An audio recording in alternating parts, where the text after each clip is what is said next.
negara ini nggak lagi punya kedaulatan. There is no sovereignty in Malaysia.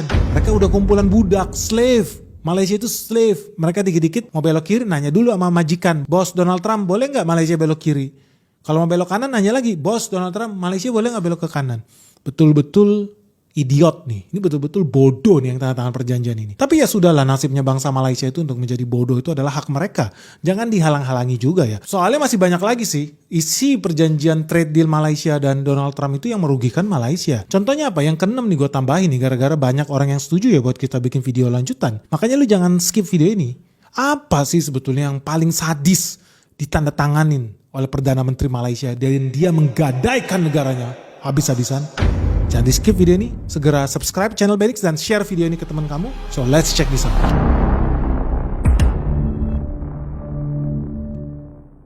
Jadi yang keenam guys, ini bahaya ya, karena Malaysia itu wajib mengikuti seluruh perintah Amerika Serikat. Jadi teman-teman bisa temukan ya, perintah ini di pasal 5.1.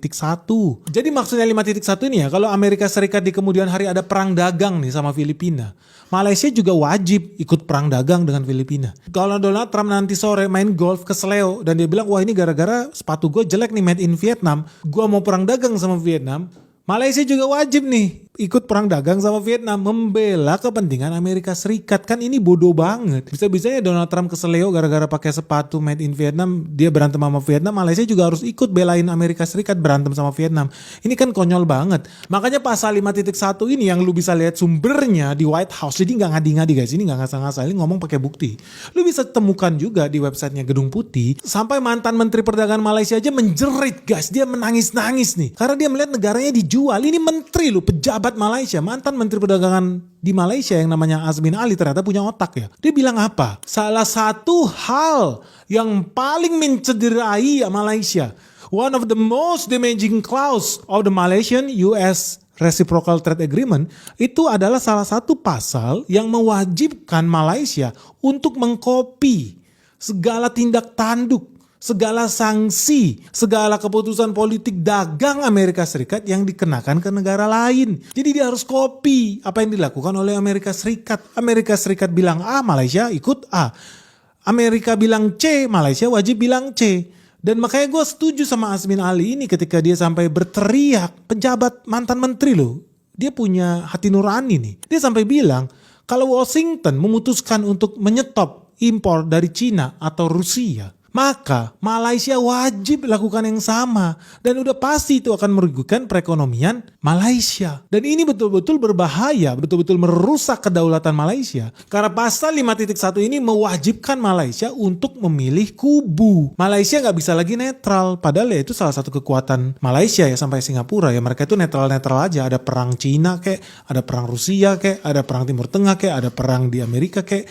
Mereka itu netral, tapi sekarang udah nggak bisa lagi. Mereka sudah menentukan pihak. So teman-teman di sini udah lihat ya, kalau terjadi pecah perang dunia ketiga, lu udah tahu lah Malaysia ini ada di pihak yang mana ya. Mereka tidak berpihak sama Rusia dan Cina, mereka memilih berpihak dengan Amerika Serikat nih. Udah lihat nih. So ini menurut gue berbahaya sih bagi kawasan ASEAN ya. Kita negara Indonesia di sini harus ikut bersedih, menyesalkan ya kebodohan Malaysia mengikuti perjanjian dagang yang isinya sepihak seperti ini.